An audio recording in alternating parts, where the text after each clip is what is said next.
So we are going to start. How can we test for sucrose? Sucrose को हम test कैसे करेंगे?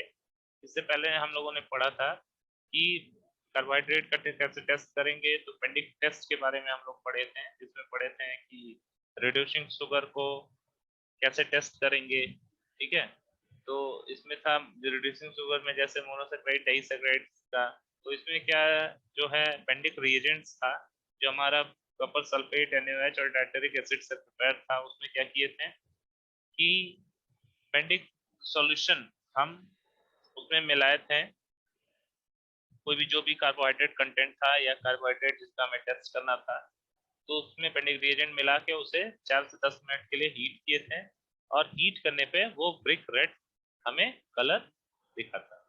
तो आज हम बात करेंगे सुक्रोज का कैसे टेस्ट करेंगे। तो सुक्रोज को टेस्टिंग के लिए लिखा है testing for sucrose. Sucrose is a non reactive substance, it does not react with Benedict reagent. ये पेंडिक रिएजेंट से सुक्रोज हमारा रिएक्ट नहीं करता है। Break down with dilute HCl before testing, इसलिए क्योंकि ये डाइल्यूट HCl के साथ ये टूटने लगता है। नेक्स्ट है broken down into fructose and glucose. Glucose और फ्रक्टोज में ये टूटने लगेगा। इसका हम क्या करते हैं, आयोडीन टेस्ट करते हैं। ठीक है, it is use for the next हम क्या करेंगे, it is use to test for the starch. Starch के टेस्ट के लिए हम क्या करते हैं, आयोडीन टेस्ट करते हैं। इसमें क्या रिक्वायर्ड होता है, require use of iodine solution. Iodine solution का हम यूज करते हैं। डिसॉल्व आयोडीन इन पोटेशियम आयोडाइड। पोटेशियम आयोडाइड को आयोडीन में डिसॉल्व कर देते हैं। नेक्स्ट है, अब करते कैसे हैं, आयोडीन सॉल्यूशन जब हम ले लेते हैं और फूड सैंपल में डायरेक्टली ऐड कर देते हैं। फूड सैंपल में हम डायरेक्टली आयोडीन सॉल्यूशन को ऐड कर देते हैं, और फिर ऐड करने के बाद हमें क्या मिलता है, डार्क ब्लू कलर। और डार्क ब्लू कलर हमें मिलेगा, जो कि क्या इंडिकेट करता है कि इसमें स्टार्च प्रेजेंट है। कोई भी ऐसा सॉल्यूशन जिसमें स्टार्च हमें मिल रहा है, हम क्या करेंगे, इसमें ये जानने के लिए कि स्टार्च है कि नहीं है, उसमें क्या ऐड करेंगे, आयोडीन सॉल्यूशन ऐड करेंगे। आयोडीन सॉल्यूशन डायरेक्टली उस फूड सैंपल में ऐड करेंगे। ऐड करने के बाद थोड़ी देर बाद, विद इन फ्यू सेकेंड्स, जो हमारा वो सॉल्यूशन है वो कौन से कलर में चेंज हो जाएगा, ब्लू ब्लैक कलर में चेंज हो जाएगा। और जब ब्लैक कलर में वो चेंज हो जाता है, तो वो क्या दिखाता है कि इसमें स्टार्च प्रेजेंट है। नेक्स्ट बात करेंगे, कार्बोहाइड्रेट के डाइजेशन की बात करते हैं। अब देखिए, कार्बोहाइड्रेट का अगर डाइजेशन का बात करें, तो इसमें क्या होता है, ब्रेकडाउन होता है। Breakdown carbohydrate into glucose. जो कार्बोहाइड्रेट का ब्रेकडाउन होता है ग्लूकोज के फॉर्म में। ठीक है, फिर it is able to be absorb and use by the body. अब ग्लूकोज जो होता है फर्दर एब्जॉर्ब हो जाता है और बॉडी उसे यूज कर लेता है, चाहे वो एनर्जी फॉर्म में है या कैसे। ठीक है, नेक्स्ट बात करेंगे, स्टार्च जो होता है इसका ब्रेकडाउन एक्सटेंसिव होता है। डाइसेक्राइड का ब्रोकन डाउन वंस एक ही बार में ये इसका ब्रेकडाउन हो जाता है। नेक्स्ट है, मोनोसेक्राइड्स का ब्रेकडाउन का जरूरत नहीं होता। ठीक है, मोनोसेक्राइड्स का ब्रेकडाउन का जरूरत नहीं होता है। नेक्स्ट बात करेंगे, जो कार्बोहाइड्रेट का डाइजेशन होता है वो किसमें होता है, आपका डाइजेस्टिव सिस्टम में होता है, लिखा भी है। It occurs through out in digestive system. Digestive system में इसका ब्रेकडाउन होता है। स्टार्ट कहाँ से होता है, जैसा कि हम जानते हैं, हम स्टार्ट खाना कहाँ से स्टार्ट करते हैं, माउथ से। तो ये रहता है, कार्बोहाइड्रेट का डाइजेशन जो होता है मुंह से ही शुरू हो जाता है। ठीक है, तो मुंह से इसलिए शुरू हो जाता है, हम उसे लेके उसे च्यूइंग करते हैं, चर्निंग करते हैं, उसको कह सकते हैं साइड रिडक्शन उसका करते हैं, तो हमारा वहीं से डाइजेशन शुरू हो जाता है। नेक्स्ट है हमारा, starch broken down by enzymes. Next इससे पहले हम पढ़ लेंगे, च्यूइंग रिलीजेस सलाइवा। जब हम आप देखेंगे, जैसा कि हम ऐसे बैठे हैं या बोल रहे हैं, तब हमारा सलाइवा रिलीज नहीं होता है। लेकिन वहीं अगर हम कुछ खाना स्टार्ट कर देते हैं, तो सलाइवा हमारा बकल कैविटी में, सलाइवा सलेवरी ग्लैंड के थ्रू वो रिलीज हो जाते हैं। वो क्या हेल्प करते हैं, हमारे जो फूड मटेरियल है प्रॉपर उसे च्यू करने में, प्रॉपर उसे भिगोने में, प्रॉपर उसे क्या कहते हैं लिक्विफाई करने में ये सलाइवा हमारा हेल्प करता है। और इस तरीके से जो हमारा डाइजेशन है प्रोसेस, वो मुंह से च्यूइंग से ये शुरू हो जाता है। नेक्स्ट बात करेंगे, starch broken down by enzymes into polysaccharides and maltose। जो कार्बोहाइड्रेट्स है वो उसका ब्रेकडाउन हो जाता है इनटू पॉलीसैकेराइड्स एंड माल्टोज, किसमें, with the help of enzyme. ठीक है, तो एंजाइम्स के हेल्प से कार्बोहाइड्रेट हमारा माल्टोज और पॉलीसैकेराइड्स के फॉर्म में वो कन्वर्ट होने लगता है। नेक्स्ट बात करेंगे, digestion in small intestine. Digestion in small intestine, इसमें देखेंगे no enzymes available for the starch breakdown. Small intestine में कोई भी एंजाइम अवेलेबल नहीं होता है स्टार्च के ब्रेकडाउन के लिए। फिर है next, acid does minor breakdown.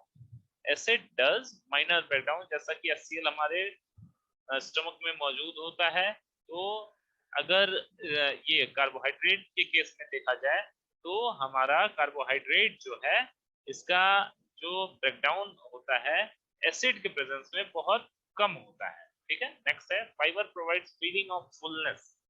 जो कार्बोहाइड्रेट में फाइब्रस सब्सटेंसेस होते हैं वो क्या दिखाता है, फुलनेस मतलब बल्कीनेस, मतलब कितना ज्यादा वो हम चीजें या फूड मटेरियल को हम खा रहे हैं वो एक बल्कीनेस प्रोवाइड कराता है, फुलनेस प्रोवाइड कराता है। कि जैसे हम कोई एक बाइट खा रहे हैं तो एक बाइट में कितना कंसंट्रेशन ऑफ द कार्बोहाइड्रेट हमें मिलेगा वो डिपेंड नहीं करता है, वो एक बाइट पहले डिपेंड करता है, उसी को क्या कहेंगे, फुलनेस कहेंगे। ठीक है, तो फाइब्रस सब्सटेंसेस जो कार्बोहाइड्रेट्स में रहते हैं वो फुलनेस प्रोवाइड करते हैं। ठीक है, नेक्स्ट बात करेंगे, डाइजेशन इन स्मॉल इंटेस्टाइन में primary site of carbohydrate digestion. जो स्मॉल इंटेस्टाइन में क्या होता है, प्राइमरी साइट कार्बोहाइड्रेट डाइजेशन का होता है। ठीक है, फिर है pancreatic enzyme reduces carbohydrate into glucose chain और डाइग्लिसराइड्स। जो पैंक्रियाटिक एंजाइम्स हमारे बॉडी में होते हैं वो कार्बोहाइड्रेट को तोड़ते रहते हैं, किस फॉर्म में, ग्लूकोज चेन या डाइसैकराइड्स के फॉर्म में उसे तोड़ते रहेंगे, उसका रिडक्शन करते रहेंगे। ठीक है, नेक्स्ट है, specific enzymes are also present to fully reduce disaccharide. कुछ हमारे एंजाइम्स भी हैं जो मौजूद रहते हैं, किस चीज के लिए, हमारा जो क्या है डाइसैकराइड्स का रिडक्शन करने के लिए, उसका ब्रेकडाउन करने के लिए। तो कुछ ऐसे एंजाइम्स भी हैं जिससे हमारा डाइसैकराइड्स जो होता है उसका ब्रेकडाउन होता रहता है। नेक्स्ट बात करेंगे, digestion in the large intestine. ये सारा हेडिंग दे दिया है, ये कार्बोहाइड्रेट्स के ही केसेस में बात हम लोग कर रहे हैं कि लार्ज इंटेस्टाइन में डाइजेशन कैसा हो रहा है। नेक्स्ट बात करेंगे, 1 to 4 hours for sugars and starches, 1 to 4 hour for sugar and starch to be fully digested। मतलब 1 से 4 घंटे में स्टार्च या शुगर जो भी है वो फुल्ली डाइजेस्ट हो जाता है, किसमें, लार्ज इंटेस्टाइन में। फिर नेक्स्ट बात करेंगे, ओनली फाइबर रिमेन्स। अब जो हम कार्बोहाइड्रेट डाइट ले रहे हैं अगर वो फाइबरस है तो वो जो फाइबर है वो वहीं पे रह जाता है कुछ देर के लिए, और किसके साथ, retains water to soften stool, और वाटर को अपनी तरफ रोकता है स्टूल को सॉफ्टन करने के लिए। ठीक है, तो हम लोगों ने क्या पढ़ा कि 1 से 4 आवर्स में शुगर और स्टार्च जो होता है वो पूरी तरीके से डाइजेस्ट हो जाता है, और अगर फाइबरस फूड हम लिए हुए हैं, खाए हुए हैं, तो वो रह जाता है और वो क्या करता है, वाटर को अपने पे रोकता है स्टूल को, फेसेस को सॉफ्ट करने के लिए। ठीक है, और इस तरीके से फाइबर जो होता है हमारा स्टूल सॉफ्टनर का भी काम करेगा। नेक्स्ट है कार्बोहाइड्रेट इन समरी।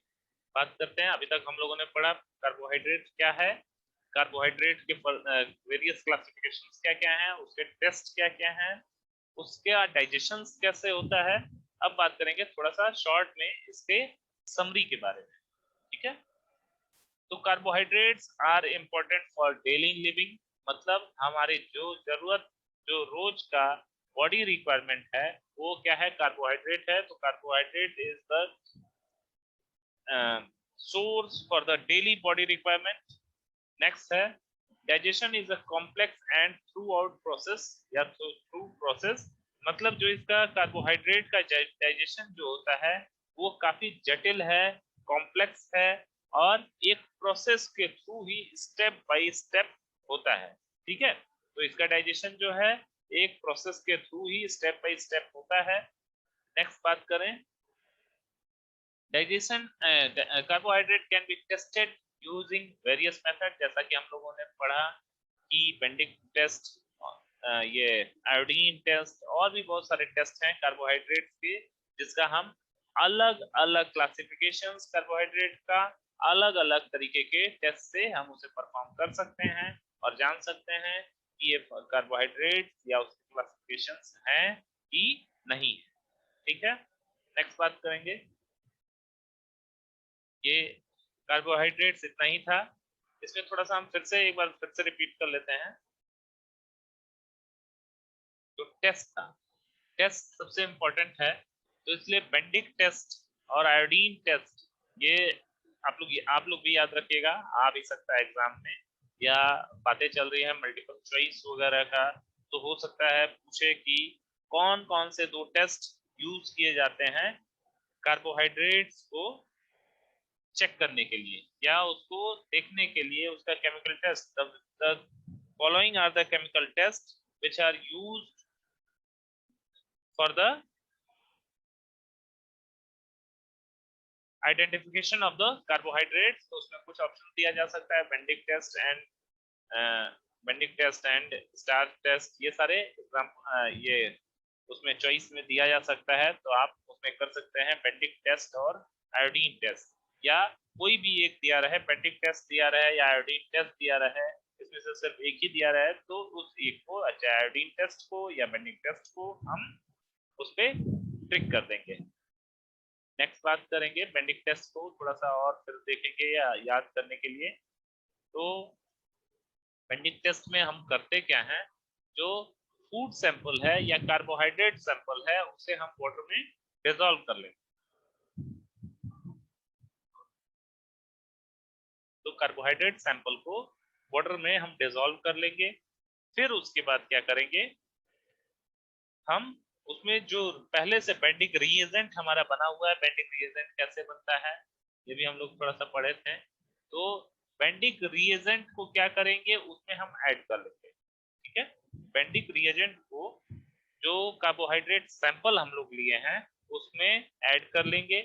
फिर जब बेंडिक रिएजेंट को ऐड करने के बाद जो हमारा सॉल्यूशन मिक्सचर होगा, ठीक है, बेंडिक रिएजेंट को ऐड करके उसे प्रॉपर्ली मिक्स कर लेंगे, जो हमारा कार्बोहाइड्रेट सैंपल में बेंडिक रिएजेंट को प्रॉपर्ली मिक्स कर लेंगे। फिर उसके बाद क्या करेंगे कि हम फर्दर उसे हीट करेंगे, किस पे, वाटर बाथ पे, किस पे हीट करेंगे, वाटर बाथ पे उसे हम हीट करेंगे, ठीक है। वाटर बाथ पे कब कितने देर के लिए हीट करेंगे, 4 से 10 मिनट के लिए हम हीट करेंगे। अब 4 से 10 मिनट हीट करने के बाद अगर हमें ब्रिक रेड सॉल्यूशन या उस सॉल्यूशन जो भी हमें, जो सॉल्यूशन हमारा कार्बोहाइड्रेट सॉल्यूशन है, बेंडिक रिएजेंट ऐड करने के बाद उसे हीट जब हम करेंगे तो कौन सा कलर हमें मिलेगा, ध्यान रहे, ब्रिक रेड कलर मिलेगा, ठीक है। ब्रिक रेड कलर में अगर मिलता है तो हम जानेंगे कि हाँ ये कार्बोहाइड्रेट है, या जो सैंपल हमें मिला है उसमें कार्बोहाइड्रेट प्रेजेंट है, ठीक है। इस तरीके से जैसा कि ये बीच वाला जो है हम देख रहे हैं, glucose and Benedict reagent that gives black red, brick red precipitate. जब ब्रिक रेड, ब्रिक मतलब ईट, ईट के तरह का अगर प्रेसिपिटेट हमें मिल रहा है तो क्या है, ग्लूकोज है या टाइप्स ऑफ कार्बोहाइड्रेट है। नेक्स्ट अगर सुक्रोज की टेस्टिंग की बात करें या स्टार्च की टेस्टिंग की बात करें तो आयोडीन टेस्ट, स्टार्च का टेस्ट हम कैसे करते हैं, आयोडीन टेस्ट किससे हम करते हैं स्टार्च का टेस्ट, तो उसमें क्या होता है कि हमारा आयोडीन सॉल्यूशन होता है, पोटेशियम आयोडाइड में आयोडीन सॉल्यूशन होता है और वो पहले से आयोडीन सॉल्यूशन बना हुआ रहता है, तो उसमें क्या करते हैं आयोडीन टेस्ट में, इधर लिखा है add iodine solution directly to the food sample, food sample में डायरेक्टली आयोडीन सॉल्यूशन हम ऐड कर देते हैं और फिर क्या करते हैं जब आयोडीन सॉल्यूशन को ऐड कर देते हैं तो उसमें विद इन सेकेंड हमें कौन सा कलर मिलेगा, dark blue colour, blue black colour, dark blue black colour हमें मिलेगा, जिसकी वजह से हम जानेंगे क्या कि इसमें हमारा स्टार्च मौजूद है, ठीक है, इसमें हमारा स्टार्च मौजूद है या जो सैंपल दिए हैं उसको स्टार्च उसमें पाया जा रहा है, तो कौन सा कलर हमें मिलेगा, आयोडीन, आयोडीन टेस्ट से ब्लू ब्लैक कलर मिलेगा। इसमें हम क्या करेंगे आयोडीन सॉल्यूशन को डायरेक्टली फूड सैंपल में हम ऐड करेंगे और जिससे हमें ब्लू कलर मिल जाएगा, जो ब्लू, जब blue colour dark blue black colour हमें मिलेगा तो उससे हम जानेंगे क्या कि इसमें या जो भी कार्बोहाइड्रेट सैंपल हमें मिला हुआ है उसमें स्टार्च मौजूद है, ठीक है। So this was all about carbohydrate. उसके डाइजेशन की अगर बात कर लें तो हमारा है ब्रेकडाउन जो होता है कार्बोहाइड्रेट इनटू ग्लूकोज में होता है, able to be absorb use and use by the body, या हमारे बॉडी में जो कार्बोहाइड्रेट है वो यूज भी हो जाता है, एब्जॉर्ब भी हो जाता है और बॉडी में एज एनर्जी सोर्स यूज होता है। स्टार्च जो होता है इसका ब्रेकडाउन थोड़ा सा एक्सटेंसिव होता है, थोड़ा सा एक्सटेंसिव ब्रेकडाउन इसका होता है, डाइसैकेराइड्स का एक ही बार में टूट जाता है इसका ब्रेकडाउन, और मोनोसेक्सराइड का नी not need to be breakdown broken down, मतलब इसका ब्रेकडाउन का जरूरत नहीं होता है, ये इजीली एब्जॉर्बेबल रहता है, इजीली डाइजेस्टेबल रहता है, ठीक है। नेक्स्ट बात करेंगे इसी के डाइजेशन का, फिर से रिवाइज करेंगे तो है occurs throughout digestive system, carbohydrate digestion occurs throughout the digestive system। अब begins in the mouth इसलिए कह देते हैं कि जब हम च्यूइंग करते हैं तभी हमारा सलाइवा रिलीज होता है और कार्बोहाइड्रेट जो भी कंपाउंड हम खा रहे हैं as a by the route of very by the means of various diet और किसी भी रूप में खा रहे हैं तो उससे पहले उसका च्यूइंग करेंगे, च्यूइंग करने के दौरान उसका साइज रिडक्शन होने लगेगा तो वहीं से कार्बोहाइड्रेट का ब्रेकडाउन शुरू हो जाएगा, ठीक है, वहीं से डाइजेशन उसका शुरू हो जाएगा। तो लिखा है begins in mouth, chewing releases saliva, जब हम उसे च्यूइंग करेंगे चबाएंगे तो क्या होगा, सलाइवा का रिलीज होगा, सलाइवा सलिवरी ग्लैंड से हमारा रिलीज होता है इन द बकल कैविटी। फिर हमारा क्या है starch broken down by enzymes into polysaccharides and maltose, और जो स्टार्च का हम एंजाइम्स का ब्रेकडाउन करते हैं वो पॉलीसैकेराइड्स और माल्टोज में इसका ब्रेकडाउन होता है। नेक्स्ट अगर बात करेंगे तो डाइजेशन इन द स्टमक, अब स्टमक में डाइजेशन होता है हमारा कार्बोहाइड्रेट का, तो no enzymes available for the starch breakdown, starch के ब्रेकडाउन के लिए कोई एंजाइम्स नहीं अवेलेबल होता है, ठीक है। स्टमक में एसिड डज माइनर ब्रेकडाउन, और जो हमारा एसिड होता है HCl कह सकते हैं जो हमारे स्टमक में पाया जाता है उससे जो हमारा डाइजेशन होता है वो बहुत कम होता है, माइनर होता है, लिखा भी है acid does minor minor breakdown, मतलब एसिड के द्वारा कार्बोहाइड्रेट का बहुत ही माइनर ब्रेकडाउन होता है, ठीक है। फिर है fibre provide provide feeling of fullness, feeling of fullness का मतलब यही होगा एक बल्कीनेस का फीलिंग प्रोवाइड करता है, जो कि हम स्टार्च वाला जो भी कंपाउंड खा रहे हैं या ऐसा चीज खा रहे हैं या ऐसा फाइबर खा रहे हैं जिसमें स्टार्च है, तो वो फाइबर एक तरह से बल्कीनेस हमारे स्टमक में बल्कीनेस प्रोवाइड करता है, ठीक है। नेक्स्ट बात करेंगे digestion in large intestine, large intestine में डाइजेशन कैसे होता है, 1 to 4 hours for sugar and starches to be fully digested, तो 1 से 4 घंटे में शुगर और स्टार्च हमारा लार्ज इंटेस्टाइन में पूरी तरीके से डाइजेस्ट हो जाता है, और बचता क्या है, सिर्फ और सिर्फ फाइबर। और फाइबर का रोल क्या है, it retains water to soften stool. और फाइबर जो होता है वाटर को अपने ऊपर रिटेन करता है, रोकता है, और इस तरीके से जो स्टूल है, फिसस है, सॉलिड वेस्ट प्रोडक्ट है, सॉलिड वेस्ट मटेरियल है, उसे क्या करता है, सॉफ्टन करता है, और इजीली इवैक्यूएशन होता है, और वो हमारा जो स्टूल है, फिसस है, सॉलिड वेस्ट प्रोडक्ट है, बाहर आ जाता है। ठीक है, with the help of the retaining of water by the fibre substances of the carbohydrate. जैसा कि हम लोगों ने पढ़ा, कार्बोहाइड्रेट हमारे डेली रिक्वायरमेंट के लिए जरूरी होता है। इसका डाइजेशन बहुत ही कॉम्प्लेक्स और थ्रू आउट द प्रोसेस होता है, स्टेप बाय स्टेप होता है। और इसका जो टेस्टिंग, कार्बोहाइड्रेट का टेस्टिंग वेरियस मेथड से होता है, कई सारे मेथड्स हैं, सिर्फ बेंडिक्स स्टार्च आयोडीन टेस्ट ही नहीं है, बहुत सारे हैं टेस्ट हैं। ठीक है, तो इसीलिए कहा गया है it can be tested by various method. ठीक है, तो फिर ये हमारा था पूरा कार्बोहाइड्रेट। कार्बोहाइड्रेट हमारा ये फर्स्ट यूनिट का है, फर्दर हम इसको डिस्कस करते रहेंगे।